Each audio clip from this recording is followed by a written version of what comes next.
My name's Robert Steele.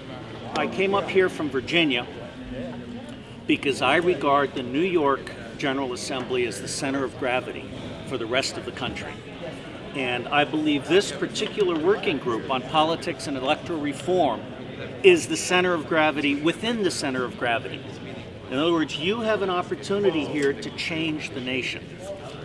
And the reason I'm concerned is because I see everybody all over the place saying, well, we don't want to make demands, or we want to make demands, or we want to make all this long list. None of that matters. Because if you take money out of campaign finance, won't matter. Because open ballot access won't exist. Okay? The whole system is rigged. It is rigged against the 99%. Now here's the good news. You have, in my judgment, one chance to force Congress to pass the Electoral Reform Act of 2012. Now, I and many others have been working on this since Al Gore rolled over and played dead in 2000. He knew 3 months in advance from Greg Palast, who broke the story in The Observer. 3 months in advance, he knew that the election had been stolen with the disenfranchisement of 50,000 people of color in Florida. I was one of them. Okay? Thank you. Now, here is the deal. I have set out on my own personal initiative to deliver this Electoral Reform Act and a proposed statement to be considered by every Occupy group. My MGB is outside. I am planning to drive that MGB to every single one of the 50 states and deliver this to every single Occupy group in the country.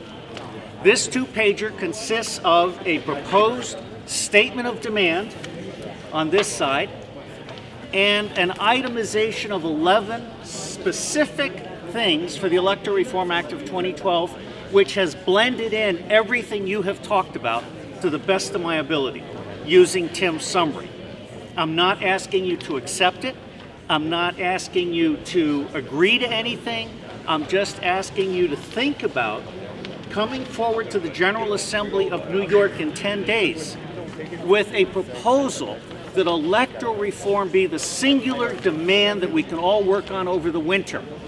And by moving the date out to the 5th of January, what I have done, recognizing the group's process, is given us 2 months to talk about this. And my vision is simple. On the 5th of January, I don't care what people read, I just hope that every Occupy movement in this country will simultaneously read a statement of demand for the Electoral Reform Act of 2012. They should be hounding their senators and representatives, as Ralph Nader has explained and suggested.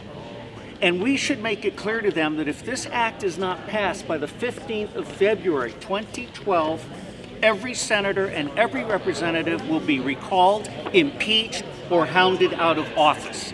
It's that simple. You have what we call one shot. And so I hope you will take this under consideration. I will be keeping track on the forum. I will be blending in any of the ideas that we may have missed in either Tim's earlier summary or in my own thing. I should explain where this document came from.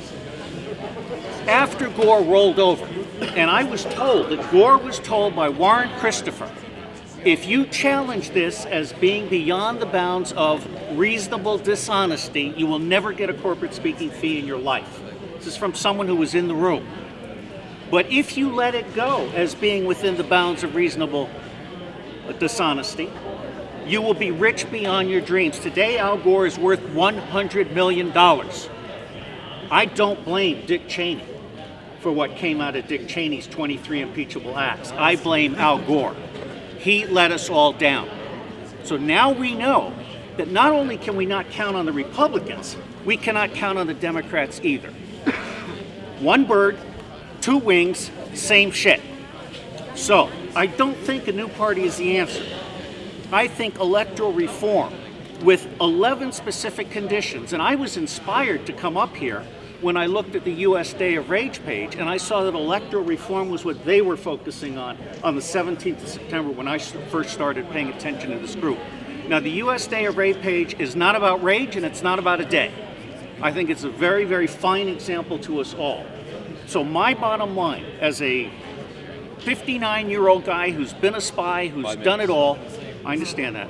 Who's been a spy, who's done it all.